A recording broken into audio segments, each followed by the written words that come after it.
আসসালামু আলাইকুম। রোদেলা দুপুর ব্লগসের সকলকে স্বাগত। দূরে কাছে যে যেখান থেকে আমার আজকের ভিডিওটি দেখছেন, আশা করছি সকলেই ভালো আছেন। আমরাও ভালো আছি আলহামদুলিল্লাহ। তো আজকে চলে আসছি বাবার বাড়িতে।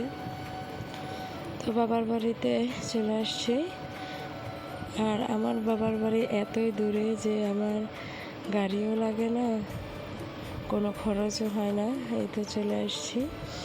তো বাবার বাড়িতে এসে এই যে এদিকে সুন্দর পরিবেশটা দেখতেছি, এটা হচ্ছে আমাদের ঘরের পিছনেই।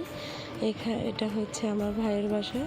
তো সেখানে সে কিছু গাছপালা লাগিয়েছে, আর এটা হচ্ছে আমার মায়ের একটা বরকি আছে, সেই বরকির বাচ্চা। তো দেখতে মাশাআল্লাহ অনেক সুন্দর, আর এটা অনেক মিশুক। আর এই যে দালান বাড়িটা দেখছেন, ওটা হচ্ছে আমার শ্বশুর বাড়ি, আর এই যে টিনের বাড়িটা, এটা হচ্ছে আমার বাবার বাড়ি। এখানে আমার বোনের ছোট্ট ছেলেটা ঘুমিয়ে আছে, আর এটাই হচ্ছে আমার মায়ের ছোট্ট ঘর। আর এই ঘরটাই আমার মা যতটুকুই পেরেছে এই তো এইভাবে সাজিয়ে গুছিয়ে রেখেছে। আর এটা হচ্ছে আমার ভাই, আমার বড় ভাই। তো সে মানসিক প্রতিবন্ধী, তো সবাই ওর জন্য দোয়া করবেন। তো এমনিতে ওকে দেখে কেউ বুঝবে না, ও যখন একটু কথা বলে তখন বুঝে আর কি সবাই। আর এদিকে রিহা আর রিহার বাবা এসে দাঁড়িয়ে আছে। আর এদিকে আমার মা, আমার ছোট বোন, ওরা সবাই হচ্ছে রান্না বাড়া সব রেডি করতেছে। আজকে আমার শ্বশুরবাড়ির সব সদস্য আমাদের বাড়িতে দাওয়াত করেছিল, তো তারা আসবে। আমার মা যে বলে আসছে, যেহেতু একই বাড়িতে, তো মা শুধু যে বলে আসছে। আর এখন সবাই রান্নাবাড়া গুছিয়ে নেওয়ার পর এখন আমি আর আমার ছোটো বোন মিলে রান্নাটা করে নিব। আর আম্মুকে ওদিকে দিয়ে দিয়েছি হচ্ছে রিহা, আর আমার ছোটো বোনের ছেলে আছে, তো মা দুই নাতিকে নিয়ে বসে ওদিকে সময় কাটাচ্ছে। আর এখন আমি আর আমার বোন রান্না করব। তো আমি হচ্ছে সব কিছু গুছিয়ে দিচ্ছিলাম, আর আমার ছোট বোন এখানে প্রথমে গরুর মাংসটা মাখিয়ে নিচ্ছে। তো পেঁয়াজ, গরম মশলা, কাঁচামরিচ দিয়ে তারপর বাটা মশলাগুলো দিয়ে দিয়েছে, আর এখন সে হলুদ, লবণ আর মরিচের গুঁড়োগুলো দিয়ে দিবে, দিয়ে হাতে মাখিয়ে তারপর তরকারিটা বসিয়ে দিবে।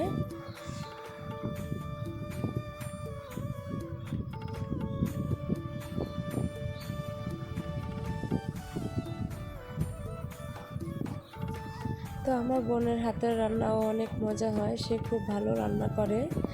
তো ওর শ্বশুর বাড়িতেও ওর অনেক প্রশংসা আছে ওর রান্না বাড়া। আর এই তো আমার বাবার বাড়িটা, তো পুরোটা বাড়ি দেখিয়ে দিয়েছি। একটু এলোমেলো আছে যেহেতু বাড়িতে রসুন এসেছে, তো ওই দিকে সব রসুনের গাছ আর রসুনগুলো রেখে দেওয়া আছে।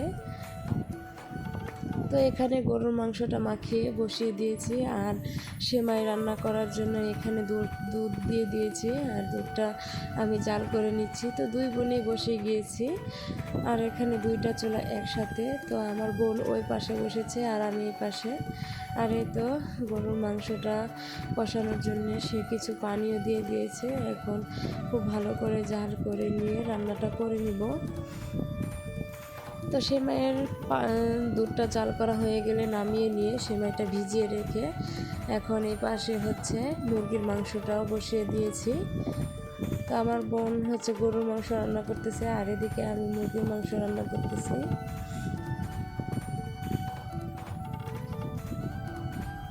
তো রান্না হয়ে গেলে এদিকে এখন পোলাওটা বসিয়ে দিব, সেজন্য পেঁয়াজ আর গরম মশলা, তেল গরম হলে দিয়ে দিয়েছি পাতিলে। তো এরপর ধুয়ে রাখা সে পোলাওর চালগুলো দিয়ে দিয়েছি। আর খুবই গরম ছিল, দুই বোন রান্না করতে করতে মানে খুব খারাপ অবস্থা হয়ে গিয়েছিল, খুব খারাপ লাগতেছিল। তো কী আর করার, রান্না তো করতে হবে। তো আম্মুকেও রান্না করতে দেইনি, কারণ আম্মু সারাদিন বাসায় বসে রসুন সব গোছগাছ করতে করতে অনেক হয়ে গিয়েছিল, সেজন্য আম্মুকে একটু রেস্ট করতে দিয়েছি, আর আমরা রান্না করে নিয়েছি। আর এদিকে আমার শ্বশুরবাড়ির ছেলেদেরকে আগে খাইয়ে দিয়েছি, মানে আমার দেবর, আমার শ্বশুর ওদেরকে। আর এখন আমি, আমার শাশুড়ি, আমার ছোটো যা, আমার ননদ, আমার বোন, আমার আম্মু সবাই একসাথে খেয়ে নেব। এত বসে গিয়েছি সবাই খাওয়ার জন্যে। তো আমরা সবাই একসাথে এরকম মিলেমিশেই থাকি।